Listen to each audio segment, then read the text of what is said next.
Chapter number 6, Enzymes, Part 2 is continuing.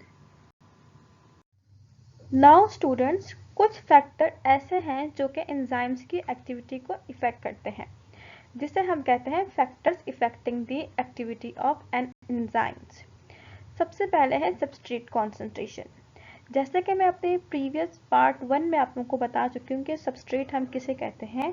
अगर आप ये जानना चाहते हैं so please watch our part 1 which is present on our YouTube channel Dr. Raza Academy and Consultancy. So first point is substrate concentration. Substrate concentration कहते हैं हम point of saturation को। Now what is the point of saturation? Let's suppose हमने कहा कि enzyme का amount less चाहिए होता है एज कंपेयर टू सबस्ट्रेट। ठीक है, तो सबस्ट्रेट का अगर कंसंट्रेशन इंक्रीज हो रही है और एंजाइम की कंसंट्रेशन इंक्रीज नहीं हो रही, तो एंजाइम क्या करता है, सबस्ट्रेट की कंसंट्रेशन को देखते हुए अपने रिएक्शन को इंक्रीज करता जाता है। ठीक है, जैसे जैसे ज़्यादा सबस्ट्रेट आता गया एंजाइम की एक्टिविटी उतनी ज़्यादा इंक्रीज होती गई। लेकिन एक मैक्सिमम पॉइंट होता है जिसे हम पॉइंट ऑफ सैचुरेशन कहते हैं, उस पॉइंट पे आकर एंजाइम की एक्टिविटी कांस्टेंट हो जाती है। अब भले सबस्ट्रेट की अमाउंट इंक्रीज होता जाए लेकिन एंजाइम अपनी उसी मैक्सिमम स्पीड से वर्क करेगा। ठीक है, this is known as the substrate concentration. इस तरह से कॉन्सेंट्रेशन इफेक्ट करती है एंजाइम की एक्टिविटी पर। Second point is temperature. Temperature भी एंजाइम की एक्टिविटी पर इफेक्ट करता है। किस तरह? इसके लिए हम एक टर्म यूज करते हैं ऑप्टिमम टेम्परेचर। ऑप्टिमम टेम्परेचर में हमारे पास एक मैक्सिमम टेम्परेचर है कि इस मैक्सिमम टेम्परेचर के बाद एंजाइम की एक्टिविटी स्लो डाउन हो जाएगी और एंजाइम डीनेचर होना शुरू हो जाएगा। ठीक है, वो क्या है ह्यूमन बॉडी के लिए 37.5 डिग्री सेंटीग्रेड, मतलब इतना हाई टेम्परेचर के बाद एंजाइम्स की वर्किंग स्लो डाउन हो जाएगी।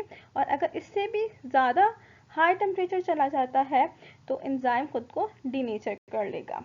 ठीक है, लेकिन अगर फिर उसके बाद ये टेम्परेचर दोबारा मेंटेन होना शुरू हो जाए, दोबारा 37.5 डिग्री सेंटीग्रेड पर आना शुरू हो जाए, तो एंजाइम की एक्टिविटी दोबारा से एक्टिवेट हो सकती है या हो जाती है, जो कि डीनेचर हो गई होती है due to the increase in temperature. Same इसी तरह अगर 5 डिग्री सेंटीग्रेड से बिलो टेम्परेचर चला जाता है तो एंजाइम्स की एक्टिविटी डीनेचर होना शुरू हो जाती है, और अगर इससे अबव मेंटेन होना शुरू हो जाए टेम्परेचर तो एंजाइम्स अपनी एक्टिविटी को भी रीनेचर कर लेते हैं। इसके बाद पीएच भी एंजाइम्स की एक्टिविटी को इफेक्ट करते हैं क्योंकि enzymes very sensitive to their pH होते हैं। यू नो दैट पीएच में हमारे पास एसिडिटी, बेसिसिटी और एल्कालिनिटी आती है। ठीक है, तो जो एक मॉडरेट पीएच है जिस पर एंजाइम्स बहुत ज़्यादा अच्छा वर्क करते हैं, जिसे हम ऑप्टिमम पीएच भी कहते हैं, वो है 7.4। ठीक है, 7.4 एक मैक्सिमम पीएच है जिस पर एंजाइम एक्टिविटी अपनी स्पीड अप से प्ले करते हैं। अगर पीएच इससे डिक्रीज हो या इससे इंक्रीज हो तो वो एंजाइम्स की एक्टिविटी पर इफेक्ट करती है। तो these are the factor which effect the activity of enzymes. Mechanism of enzyme action.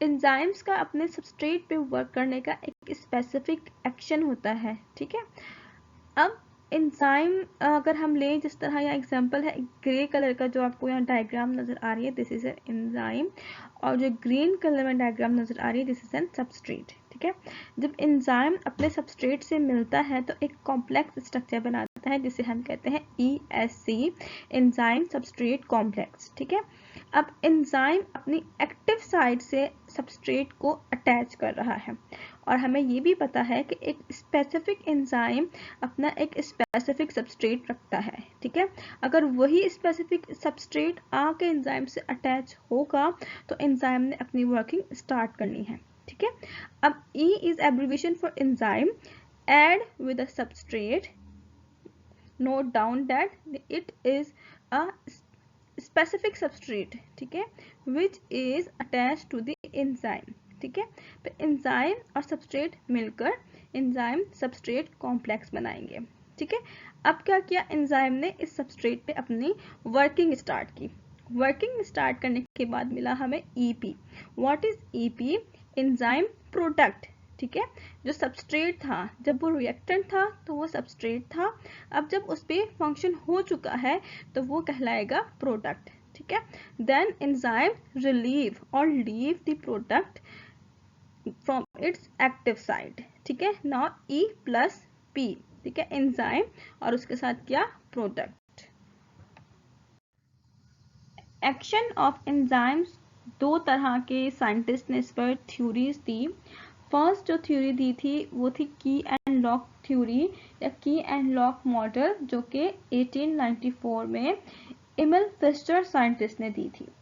उन्होंने कहा था कि एंजाइम्स अपने सबस्ट्रेट के लिए बहुत ज़्यादा हाईली स्पेसिफाइड होते हैं। मतलब अगर एक एंजाइम की जो एक्टिव साइट की शेप है तो उसके सबस्ट्रेट की भी बिल्कुल प्रॉपर वैसे ही एक्टिव साइट की शेप होनी चाहिए, तो वो अपने एंजाइम में जाके फिट होता है और वो फिर एंजाइम सबस्ट्रेट कॉम्प्लेक्स बनाता है। अगर वो शेप सेम नहीं है तो वो उसमें फिट नहीं होता। इसकी एग्जाम्पल उन्होंने रिजेंबल की और लॉक से। इसी तरह उन्होंने कहा जो की है वो सबस्ट्रेट है और जो लॉक है वो एंजाइम है। तो हर की हर लॉक में नहीं लग सकती, सेम इसी तरह हर सबस्ट्रेट हर एंजाइम में जाकर एडजस्ट नहीं हो सकता। अगर वो स्पेसिफिकली उसी लॉक की होगी तो ही वो उसमें एडजस्ट होगी। और इसी तरह उन्होंने इसी मैकेनिज्म को, इस मॉडल का नाम दिया की एंड लॉक थ्योरी का, बट जो कि इतनी ज़्यादा सक्सेसफुल नहीं रही। सेकेंड मॉडल जो कि की एंड लॉक थ्योरी की रिजेक्शन के बाद आया वो 1958 में आया और इस मॉडल को पेश करने वाले डैनियल कॉशलैंड थे। ठीक है, डैनियल कॉशलैंड ने कहा why not, enzymes are specific to their substrate, but enzymes में जब सबस्ट्रेट आकर ऐड होता है तो वो उसे डिफ्यूज करने के लिए, खुद में इंड्यूस करने के लिए थोड़ी सी शेप में चेंजिंग लाता है। ठीक है, अब सबस्ट्रेट बिल्कुल ऐसा ही होगा कि जो एंजाइम जिस सबस्ट्रेट पे वर्क कर रहा है वही आएगा, लेकिन शेप के अकॉर्डिंग अगर सबस्ट्रेट की शेप थोड़ी सी चेंज है उसके स्पेसिफिक एंजाइम से, तो वो अपनी शेप को सबस्ट्रेट को एडजस्ट करने के लिए थोड़ा सा चेंज कर लेगा ताकि उसमें उसका सबस्ट्रेट ठीक से एडजस्ट हो सके, ठीक से डिफ्यूज और इंड्यूस हो सके और फिर वो उस एंजाइम सबस्ट्रेट कॉम्प्लेक्स को एंजाइम प्रोडक्ट में कन्वर्ट कर सके। Dr. Raza Academy and Educational Consultancy. Must watch, comment, share and subscribe our channel. Our video recorded lecture are also provided on the YouTube channel by name of Dr. Raza Academy.